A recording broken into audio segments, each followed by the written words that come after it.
आप BJP party क्यों नहीं आई, क्यों बजरंग दल नहीं आई, क्यों विश्व हिंदू दल शांत बैठा हुआ है। ये सब लोग जाति के नाम पे, धर्म के नाम पे लड़ाने वाले व्यक्ति हैं।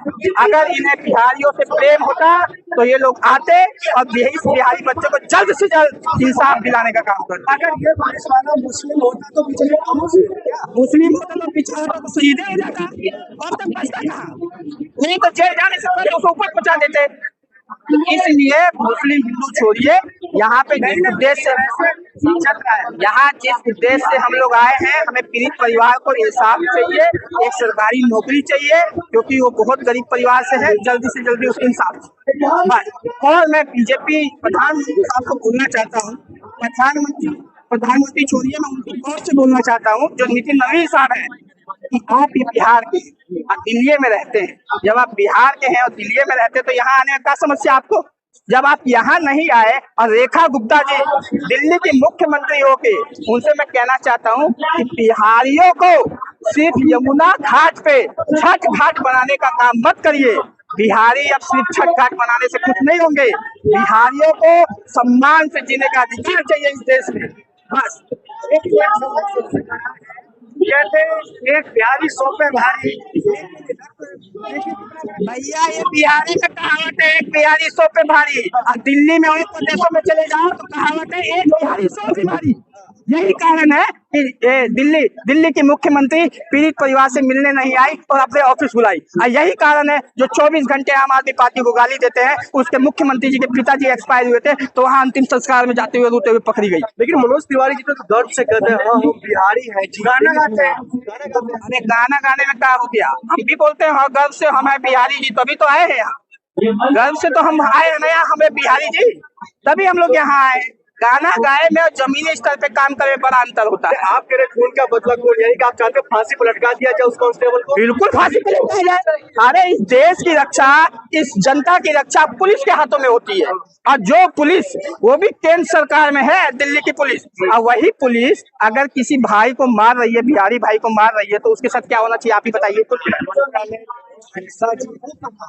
अमित शाह जी से तो सवाल पूछा जा रहा है, केंद्र सरकार अमित शाह ही चला रहे हैं, मोदी साहब ही चला रहे हैं। मोदी साहब तो बिजी है, केंद्र साहब अमित शाह जी की जिम्मेदारी है कि जल्द से जल्द इंसाफ दिलाए। और अब मैं रेखा गुप्ता जी जो है हमारी, वो प्रधानमंत्री से भी बड़ा पद हो गया है उनका। अगर बड़ा पद नहीं होता तो यहाँ पीड़ित परिवार के पास आती। मैं नितिन नवीन जी से कहना चाहता हूँ कि आप अपने पार्टी का राष्ट्रीय अध्यक्ष पद तो आपके पास है, रेखा गुप्ता जी को आप अपने से भी बड़ा पद दीजिए। आप उन्हें अंतर्राष्ट्रीय अध्यक्ष पद देने का काम करिए, क्योंकि वो फिर गूगल मीट पे जाएगी और पीड़ित परिवार से मिलने का काम करेगी। ये पीड़ित परिवार को अपने ऑफिस पे बुलाने का मतलब हुआ कि बिहारियों के मुंह पे तमाचा मारना। ये पीड़ित परिवार से मिलने नहीं आने का मतलब हुआ कि बिहारियों को हीन भाव से देखना। अब हम बिहारी युवा जाग चुके हैं, अब हम लोगों को इंसाफ चाहिए। तो बिहार में विकास की गंगा बहाने वाले मोदी जी बिहार की गंगा बहा रहे हैं, विकास की गंगा बहा रहे, बहाने दीजिए। अभी इंसाफ की बात करिए, हमें इंसाफ चाहिए। पलायन हो रहा है, कभी हुआ है ना, पलायन हो रहा है। इंसाफ कोई भी चीज जल्दी नहीं होता है। अभी हम इस मुद्दे पे बात करते हैं, पूरे देश का मुद्दे की बात करते हैं। राज्यों में बीजेपी की सरकार है, फिर न्याय में इतनी देरी की वजह क्या? बीजेपी की सरकार अपने राज्यों में है, न्याय की देरी इसलिए कि वो हिंदू मुस्लिम करती है, हिंदू मुस्लिम करती है, लोगों का मन डाइवर्ट करती है। मैं हिंदू की बात कर रहा हूँ। अगर वो हिंदू मुस्लिम करती है तो इसका मतलब हिंदू की शादी हुई। मैं भी हिंदू हूँ, मैं बीजेपी को वोट देता हूँ, तो क्यों ये जो पांडव बच्चा है, हिंदू परिवार का बच्चा है, इसे इंसाफ क्यों नहीं मिला? इसे जल्दी से 1 करोड़ का मुआवजा क्यों नहीं मिला? इसका मायने मतलब ये है कि बिहारियों की ये गलती है। अगर आप अंगूठा छाप को बिहार सौंपेंगे तो यही दशा होगी। 3 साल पुरानी पार्टी जिसने दिल्ली में ऐसा आंदोलन कराया, अगर यही आंदोलन पहले 30 साल पहले हुआ होता तो आज जो जनसंख्या या 500 की है, यहाँ 5000 होती, 10,000 होती। दिल्ली की पॉपुलेशन 30% है और बिहारी डिसाइड करता है कौन चीफ मिनिस्टर बनेगा और कौन नहीं बनेगा। इसके बावजूद जो दिल्ली के रक्षक है वो भक्षक बनकर हमारे बिहारी भाइयों को मारने का काम कर रहे हैं। सरकारी जो बनाते हैं उनको तो मारा जाता है। मैं ये कहना चाहता हूँ, मेरी 3 मांगे हैं। पहली मांग, दिल्ली पुलिस द्वारा बिहारियों को मारा गया है। दिल्ली पुलिस केंद्र सरकार के अंडर में आती है, केंद्र सरकार से मेरी मांग है कि उस परिवार को एक सरकारी नौकरी दी जाए और 1 करोड़ रुपए मुआवजा दिया जाए। कार्रवाई के नाम पर क्या चाहते हैं? हम कार्रवाई के नाम पे जल्द से जल्द चाहते हैं और इंसाफ मिलना चाहिए। और हम खून चाहते हैं। अगर उसने रक्षक से भक्षक बनकर मारने का काम किया है तो उसे भी सजाए मौत का ऐलान होना चाहिए, फांसी का ऐलान होना चाहिए। कौन सा है कानून क्या करेगी? कौन कानून अपने तरीके से कार्रवाई करेगी, लेकिन कितना टाइम देगी? इस पे लाइन पे काम करिए, हमें लाइन पे काम करिए। जल्द से जल्द इस परिवार को इंसाफ चाहिए।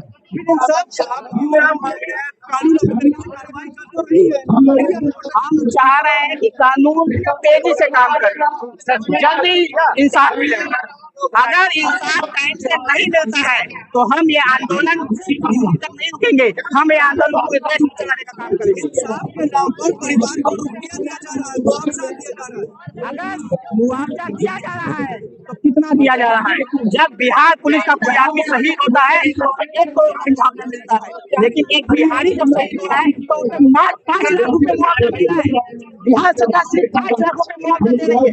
मैं 18 लाख रुपए देने तैयार हूँ। क्या उसे जिंदा कर देंगे? अगर उसे जिंदा कर देंगे तो मैं 30 लाख रुपए देने के लिए तैयार हूँ। बोलिए क्या लग रहा है सम्राट चौधरी जी से कहां पर गलती? सम्राट चौधरी जी से ये गलती हुई है कि वो जल्दी से जल्दी वहां से दिल्ली बीजेपी की सरकार केंद्र में भी है, दिल्ली में भी बीजेपी की सरकार बिहार में भी है। मैं सम्राट चौधरी से कहना चाहता हूँ कि प्रवासी बिहारियों के बारे में सोचिए।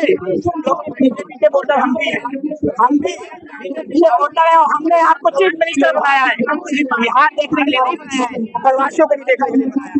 तो जल्दी से जल्दी इस बच्चे को इंसाफ मिलना चाहिए और जल्दी से जल्दी इसे एक सरकारी नौकरी मिलनी चाहिए। सबका हिस्सा बराबर से होगा। अरे भैया बराबर से होगा तो क्या 5 साल बाद होगा? उस इंसाफ से क्या फायदा जो समय पे इंसाफ नहीं मिले? लेकिन बिहारियों के सबसे बड़े नेता तो मनोज तिवारी है, वो तो खामोश बैठे हैं।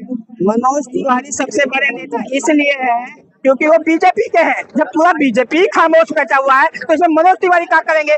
मनोज तिवारी तो बस गाना गाते हैं, चट्ट देनी मार देनी खींच के तमाचा। यहाँ का नहीं मानने आए इस पुलिस वाले को तमाचा। अगर इस पुलिस वाले को तमाचा मारने आते, इस पुलिस वाले को जल्दी गिरफ्तार कराते, उस पीड़ित परिवार को जल्दी इंसाफ दिलाते तो आज हम लोगों को यहाँ आने की जरूरत नहीं होती। बीजेपी इतनी पुरानी पार्टी 80 से चल रही है, ये 3 साल पुरानी पार्टी यहाँ पे आई हुई है और इस 3 साल पुरानी पार्टी ने प्रवासियों के बारे में सोचा है। तो हमारी बिहारी जनता, जितने भी दिल्ली एनसीआर में बिहार की जनता है, वो जन सुराज के साथ खड़े होने का काम करेगी और इस बार जो इलेक्शन आ रहा है बीजेपी को हराने का काम करेगी। तो ये कह रहे हैं कि पिछली सरकार जिम्मेदार है, हम कौन है जिम्मेदार? अरे पिछली सरकार में पांडे जी, पिछली सरकार छोड़िए ना, अभी तो आप है। अगर आप अभी है तो आप ही सब पूछा जाएगा ना, पिछली सरकार सब नहीं पूछा जाएगा। हमारे साथ समस्या ये है कि हम लोग सवाल नहीं पूछते। अगर सवाल नहीं पूछोगे तो जवाब होता है। चुनाव होता है ना तो हम लोग कहीं भी रहते हैं, अपने जात के नेता को वोट देने बिहार पहुंचते हैं, समझ रहे हैं कि हमारे जात का नेता है, और फिर वोट दे के वापस आ जाते हैं। तो बिहारियों का यही काम है कि चुनाव आया, अब मोदी जी गए थे बिहार तो ऐसे गमछा लहराए थे, ऐसे ऐसे ऐसे ऐसे ऐसे ऐसे लहराए थे मोदी जी, समझ रहे हो? हेलीकॉप्टर से उतर के तो मोदी जी ने ऐसे गमछा लगाया था, ऐसे ऐसे ऐसे। और मोदी जी को जब माँ को गाली दिया गया तो बिहारी लोग बहुत रो रहे थे। मतलब क्या बताया, मतलब अपने माँ को जितना दुख नहीं हुआ उतना मोदी जी की माँ को गाली दिया, हालांकि गाली भी नहीं दिया गया तो थोड़ा सारा बिहारी लोग बहुत दुख हुआ कि मोदी जी की माँ को गाली दे दिया गया, मोदी जी की माँ को गाली दे दिया गया। आज एक बिहारी को मार दिया गया, कितने भाजपा कार्यकर्ता के नेता गए वहाँ पे रोने, बताइए ना। तो अपनी आदत सुधारिए।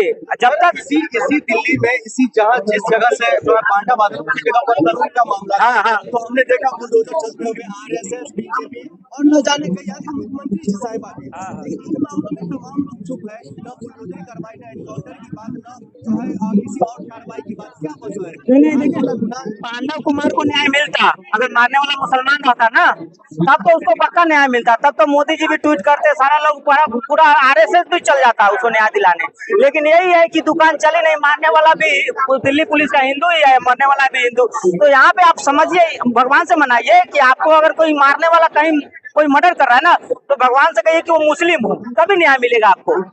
हाँ, इस देश में अगर आपकी हत्या हो रही है, अगर मारने वाला मुसलमान नहीं तो आपको न्याय नहीं मिलेगा फिर। सर गुनहगार होता है नहीं, उसमें गुनहगार का वो धर्म देखा जाता है। गुनहगार धर्म किसका धर्म का है? मुसलमान है, तब बड़े बड़े लोग आएंगे, आरएसएस भी आएगा, तमाम हिंदू संगठन है। यहाँ पे देख लीजिए, कोई आया है? कोई नहीं आया है। समझ रहे हो? हम लोग अपना समझ के आए हैं, जो अपना काम धंधा छोड़ के। उनका बदल क्यों चाहिए? बुलडोजर चले उनके घर पर। बिल्कुल चलना चाहिए, चलना चाहिए, है ना, बिल्कुल चलना चाहिए।